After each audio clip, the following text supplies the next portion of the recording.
Today we'll be going over imaginary numbers.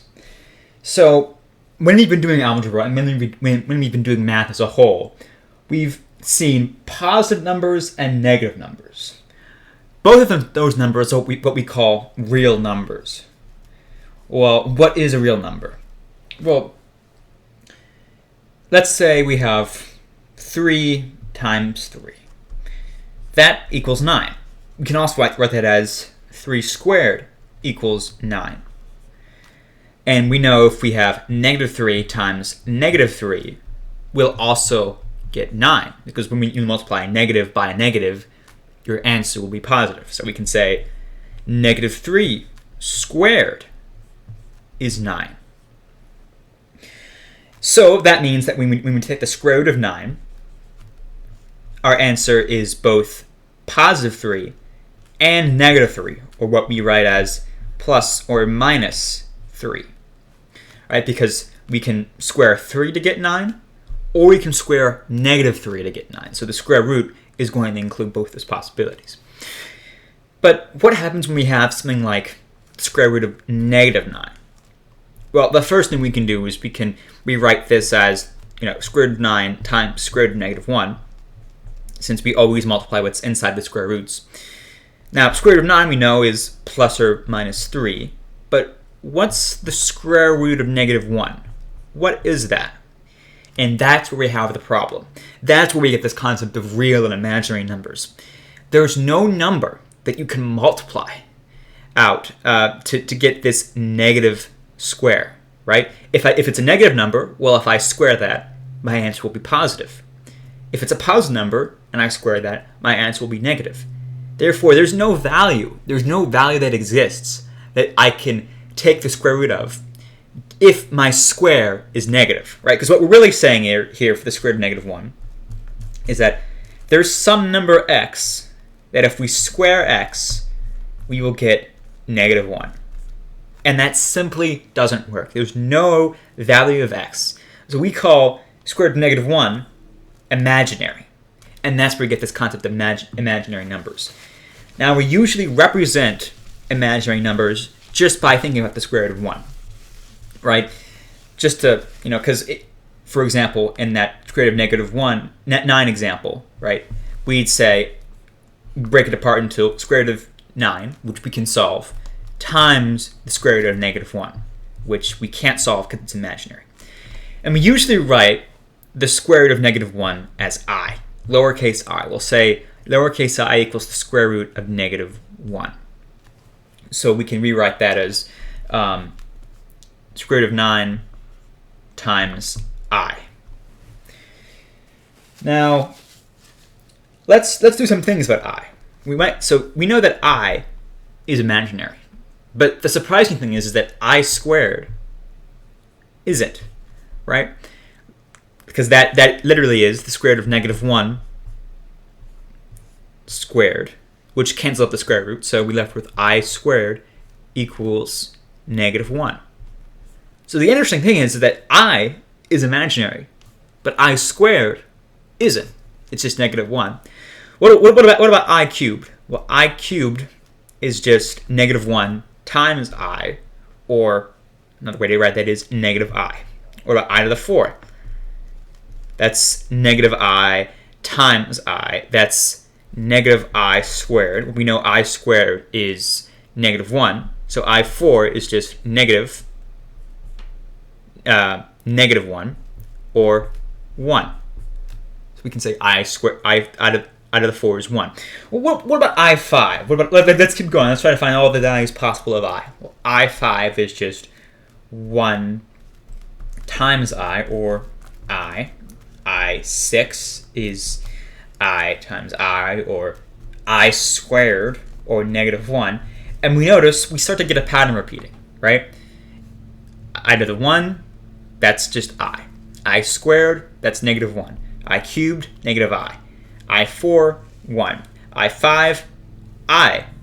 I6, negative 1. And sure enough, if I do I7 and I8, I'll get negative I and 1, respectively, right? So the powers of I repeat in this cycle of 4.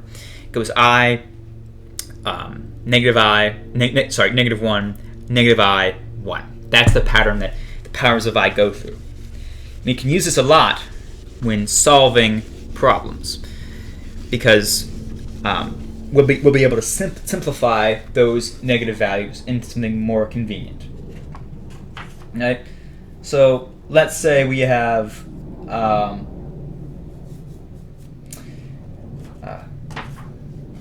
just rewrite this. And so we have the square root of negative 169. We write that as square root of 169 times square root of negative 1, or that's actually 13 times I. So our answer is 13I. It's a lot simpler and more compact to write than just square root of negative 169. Right? But we can also use I not just for breaking down square roots, but in problems by themselves. And that's where knowing those I power rules are especially important, right? So let's say I'm given what's 4I times 3I, right? So 4 times 3, that's 12I squared. Right? So if we just treat the I like a normal variable, like x or y, they're the same types. We can just multiply those coefficients out in front and multiply I times I, so we get 12I squared. But we know that I squared is actually negative 1. So we have 12 times negative 1. That means our answer is negative 12. So we're actually able to use our i's and get rid of them completely because we know those power rules. So just because you have an I doesn't mean you'll always have an I there. You can get rid of it in some cases. Let's do another problem. Let's say I have square root of negative 64 plus the square root of negative 49.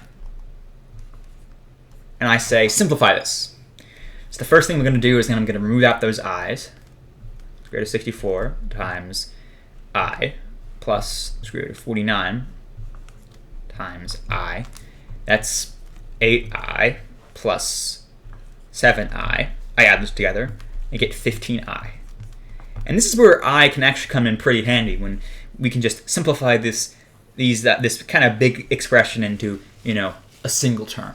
It makes it really, really convenient and will show up quite a lot when you're dealing with imaginary numbers on tests and assignments. So they're really important to know. We can also take these and use them for multiplication. So let's say I have 2 times the square root of negative 3 times 8 times the square root of negative 3. The first thing I'm going to do is I'm going to pull out my I, so I have 2I times the square root of 3 times 8I times the square root of 3. So I'll just keep this out because we both share the same terms, right? So that's 16I squared times the square root of 3 times the square root of 3, or just times 3, right?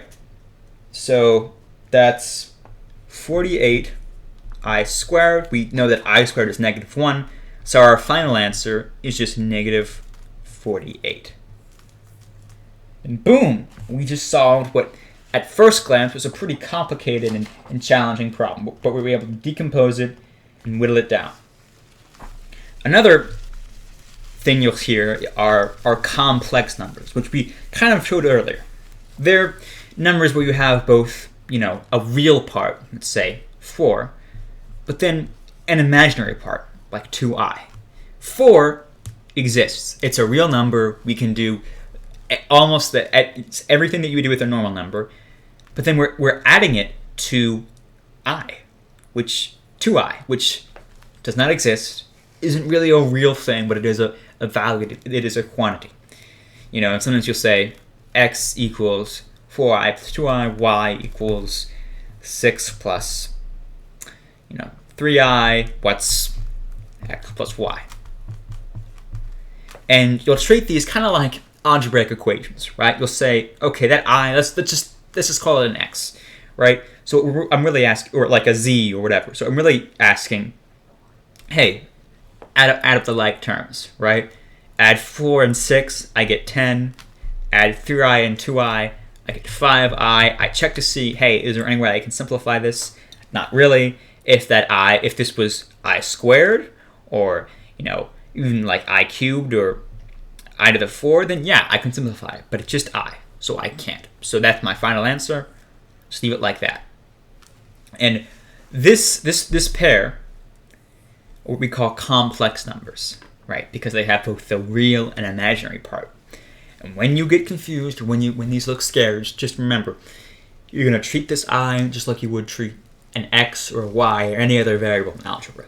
You're just going to find terms that have an I in them, and you're going to add them, subtract them, do whatever you have to do with them.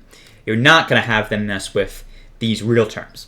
This term and this term, they don't interact. You cannot combine them because one is real and one is imaginary. That's all I have. I hope you have a great day, and I hope that you found this helpful.